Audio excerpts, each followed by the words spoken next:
My parents called me.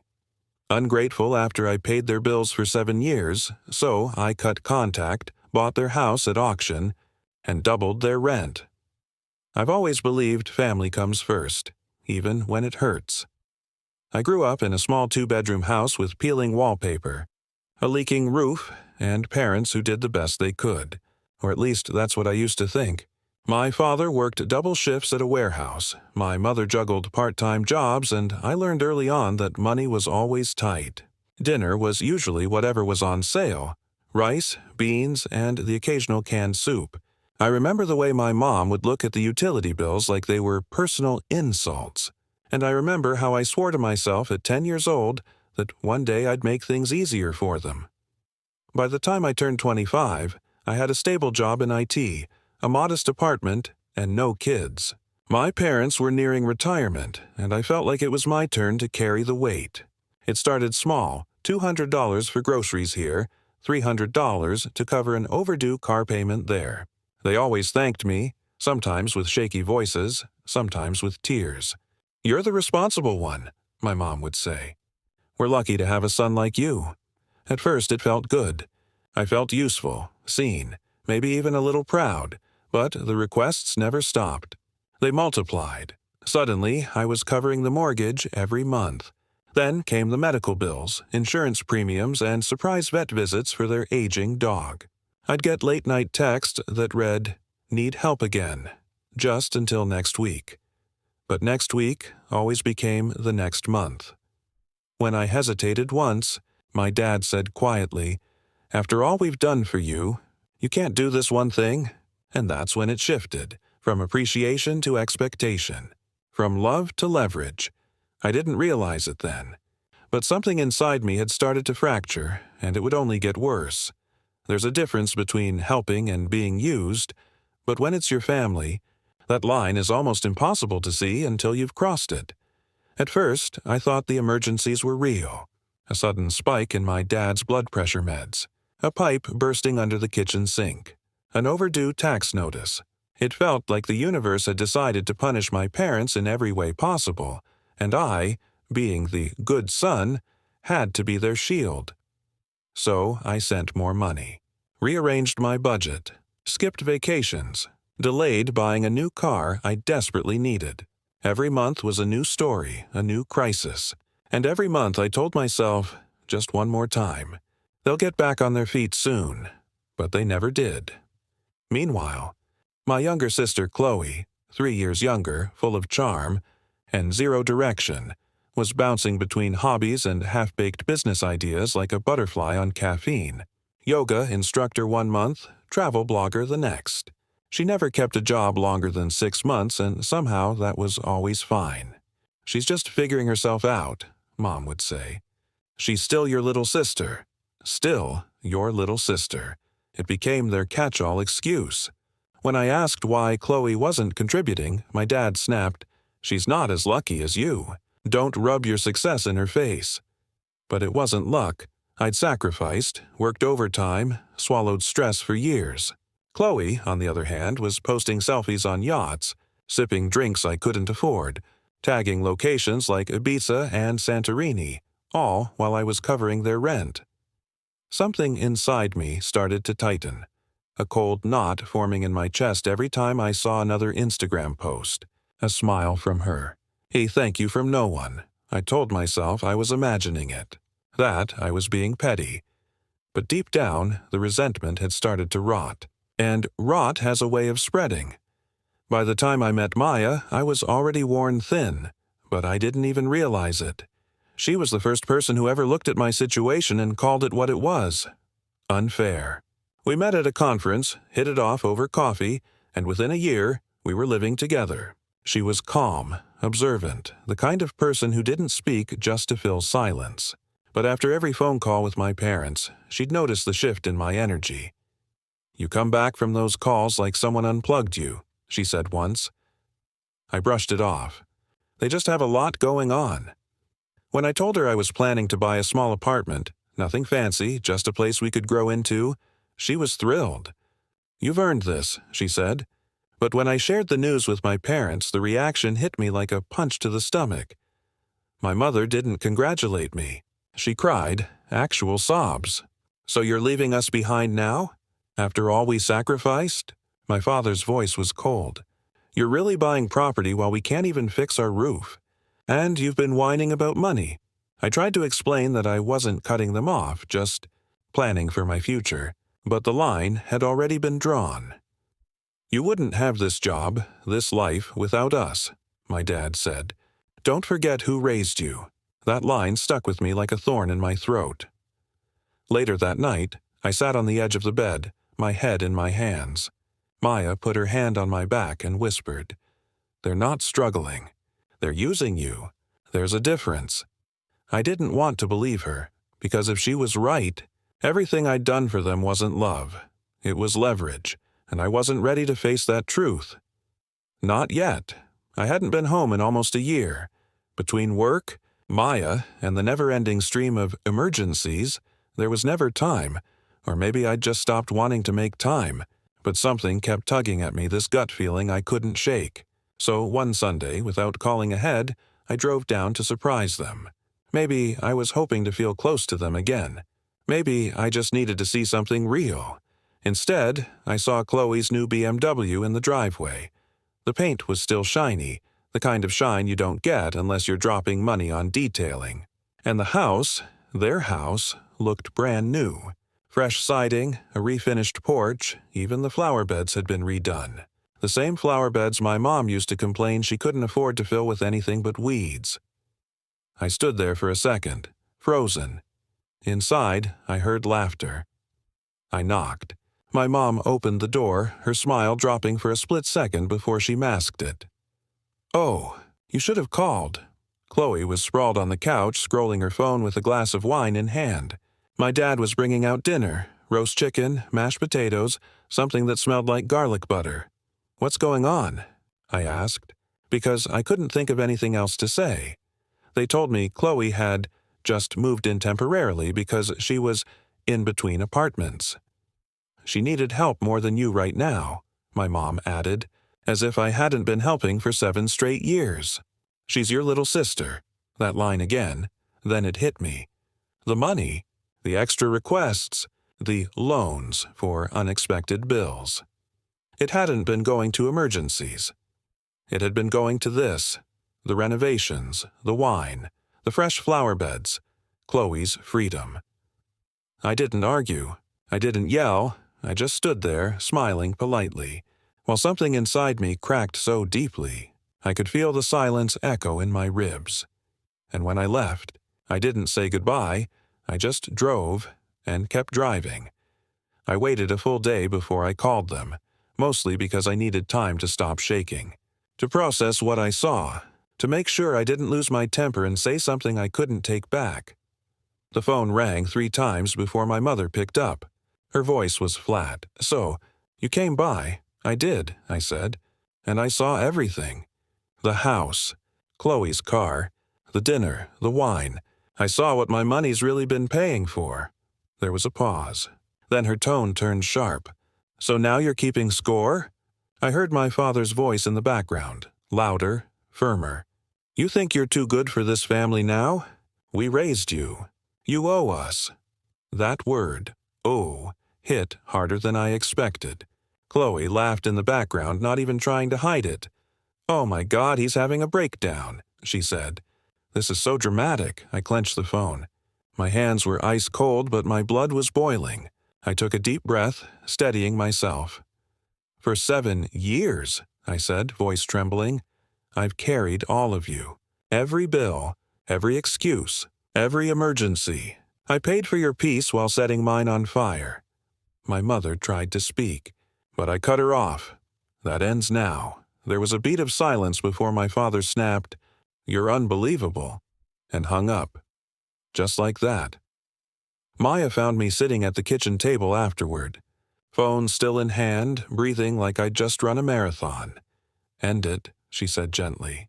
"Stop the payments. Block the guilt. You don't owe them your life." And for the first time in years, I listened.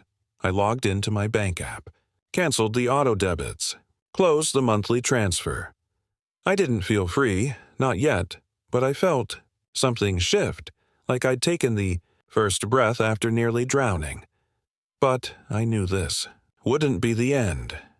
They wouldn't let me go quietly. Silence didn't last. Within 24 hours of cutting off the payments, my phone lit up like a slot machine. Missed calls, voicemails, long, rambling texts. My mother sobbed into the phone about how they couldn't afford groceries, how the dog was sick, how Chloe's mental health was collapsing under the stress. They didn't ask me to come back. They demanded it. My father left a voice message so bitter it made my skin crawl. "You turned your back on your blood. You'll regret this when we're dead and gone." Then came the Facebook posts. My aunt forwarded one to me. My mom had posted a filtered photo of an empty fridge with the caption, "Some sons forget where they came from." The comments were brutal. Distant relatives, old neighbors, even people I hadn't seen since high school all chimed in, calling me cold, selfish, ungrateful. I became the villain in a story I didn't even write. Then the calls started coming in from family members. "What's going on? You're embarrassing everyone. Just help a little. It's not that hard." At work, I couldn't concentrate. I'd stare at my screen, trying to push code through foggy eyes. Maya would come home to find me sitting on the floor, silent, empty. She started gently suggesting therapy. I resisted at first. I thought I was just tired. Burned out, but deep down, I knew I was breaking. Eventually, I blocked their numbers. All of them. My parents, Chloe, the guilt-peddling uncles and cousins. I shut it all off. The silence that followed wasn't peaceful.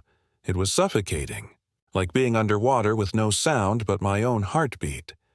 But in that silence, I started therapy. The first thing my therapist said was, "Boundaries are not betrayal." It didn't feel true yet, but I wanted it to be. 6 months. That's how long the silence lasted. No calls, no messages, no guilt bombs or public Facebook pity posts. Just nothing. For the first time in years, I had peace. Real, uncomfortable peace. I filled my evenings with therapy sessions, quiet dinners with Maya, and long walks that didn't end with phone calls asking for money. I was starting to feel like a person again. Then the envelope arrived. Plain, white, official-looking. I almost threw it away, thinking it was junk mail, until I saw the bank's logo. The letter said my parents' mortgage had defaulted. The house, the one I grew up in, the one I had unknowingly been keeping afloat for nearly a decade, was being foreclosed. I reread the letter 3 times, not because I didn't understand it, but because I did, and it made my stomach turn.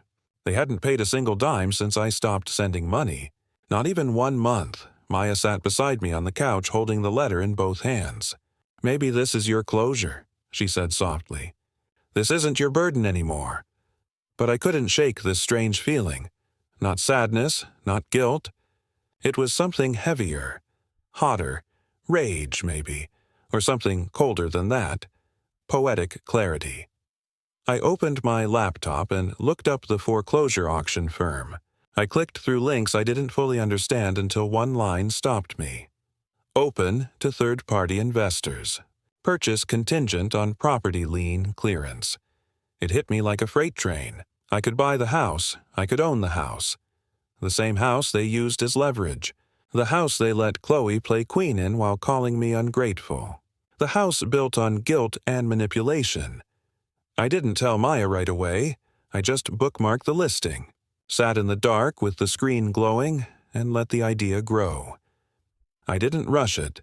The auction wasn't for another few months, but I spent every spare hour researching.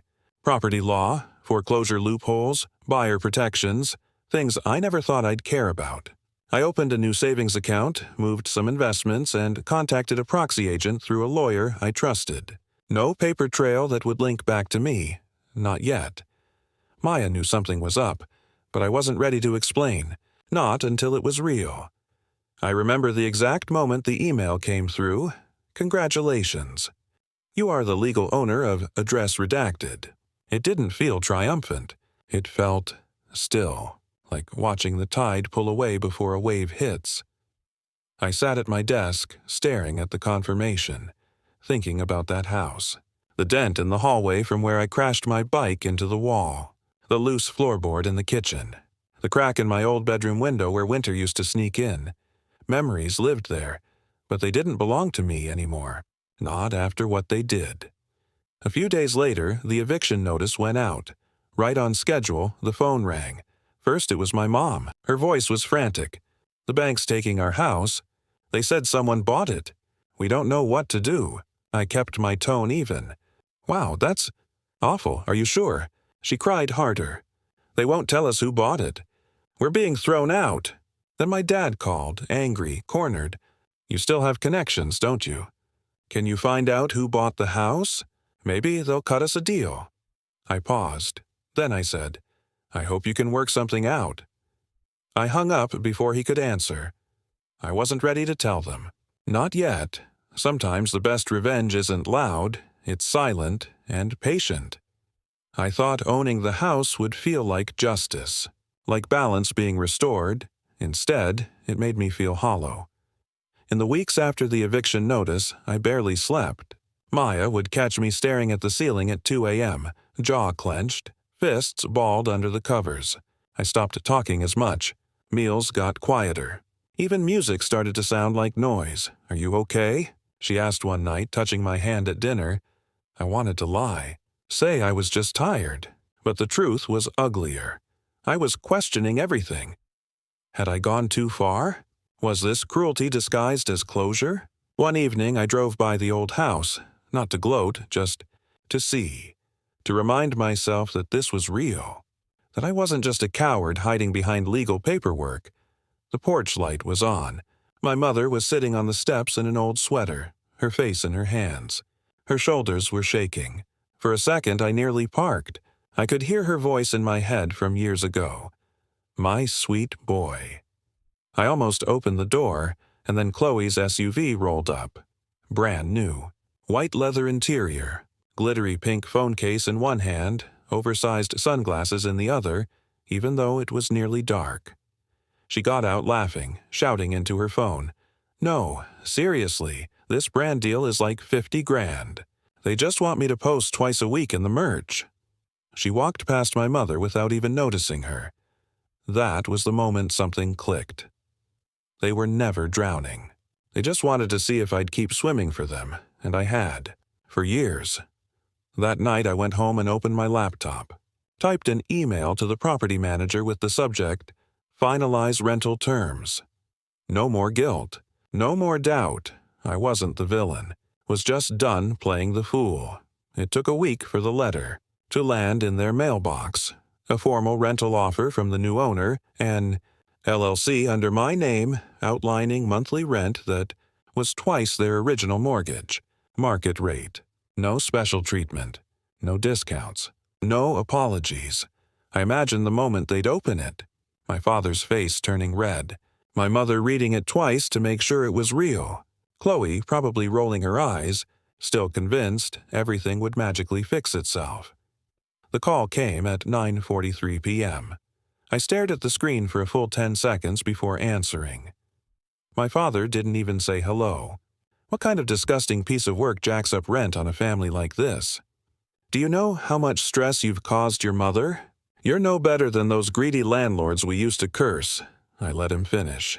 Let him breathe fire, and then calmly I said, "Dad, I am the landlord." Silence. Not the awkward kind. The shattering kind. Then a choked noise. My mother, crying in the background. "Tell me you're joking. Please tell me this is some twisted joke." "It's not a joke, Mom," I said flatly. "You called me ungrateful. You accused me of betrayal. For 7 years, I paid every bill you handed me without question. This house you guilted me into saving? I own it now." Chloe's voice cut in, high-pitched and furious. "You're insane. You actually planned this? Who even does that to their own family?" I stayed quiet for a beat, and then said, "You taught me everything I know about leverage. I just finally used it." For the first time in my life, I wasn't shaking. My voice didn't crack, my stomach didn't twist. I was calm. "Cold even. You're not being punished," I added. You're just paying the price of your gratitude." Then I hung up, and this time, it was me who didn't call back. It didn't take long for the story to ripple through the family like a dropped match in dry grass. One cousin called me cold-blooded. Another sent a passive-aggressive message about how far people will go for control. But then came the quieter messages, the ones that said, honestly, "Good for you." Or, "I wish I had the guts to do what you did. Apparently I wasn't the only one in the family who'd been used. My parents signed the lease, reluctantly, of course. What choice did they have? They couldn't afford to move, and they burned bridges with every relative who used to help. The terms were non-negotiable. Rent was due on the 1st. Late fees applied after the 5th. Maintenance requests had to go through the property manager, who didn't take calls after 5 p.m. For months they paid, in silence. No thank yous. No more guilt texts. Just quiet, begrudging compliance. Chloe packed her things and left 2 weeks later. No tearful goodbye, no dramatic exit. Just a single Instagram story that said, "Some people don't deserve your energy." She moved in with a friend across town, probably someone else who didn't know how much she costs. And me? I slept through the night for the first time in years. My shoulders felt lighter. My apartment, our apartment, felt warmer. Maya would catch me smiling at nothing sometimes, and she'd just wrap her arms around me and whisper, "You didn't take revenge. You taught a lesson." She was right. It wasn't about hurting them. It was about healing me. I opened a new savings account. This time, not for my parents. Not for Chloe, for us. For the future Maya and I were building together. For the first time, every dollar I saved felt like freedom, and not a single piece of it came with guilt. A year passed like the closing of a long, painful chapter. One crisp morning, I drove out to the old house, not as a son coming home, but as the owner checking in before listing a property. The keys felt heavy in my hand, not from weight, but from history. That house had seen my childhood, my sacrifices, my silence. It had also seen my awakening. My parents had finally moved into a smaller rental a few months back. They didn't say goodbye. I didn't ask them to. The yard was a mess now. Overgrown grass, flower beds full of weeds. The paint on the porch was peeling again. It looked tired. Abandoned. Like something that had used up all its stories and had nothing left to say. I walked through each room, slowly. My old bedroom still had a dent in the wall, from when I tripped and crashed into it chasing Chloe around with a water gun. The kitchen tiles had cracks running through them like veins. Everything was still, silent. But the silence no longer felt suffocating. It felt final. Maya stood beside me, quiet. She squeezed my hand and said, "You did what you had to do. I'm proud of you." I nodded, my voice caught somewhere between breath and memory. That night, I listed the house for sale. A few weeks later, when the funds cleared, I made a decision that surprised even me. I donated a portion to a youth housing charity. A small gesture, maybe, but something inside me needed to break the cycle, to turn all that pain into something that mattered. Not revenge, not punishment, just release. Love without respect, I realized, is just debt wearing a disguise. And I'd finally paid mine in full. I'm not angry anymore. I'm free.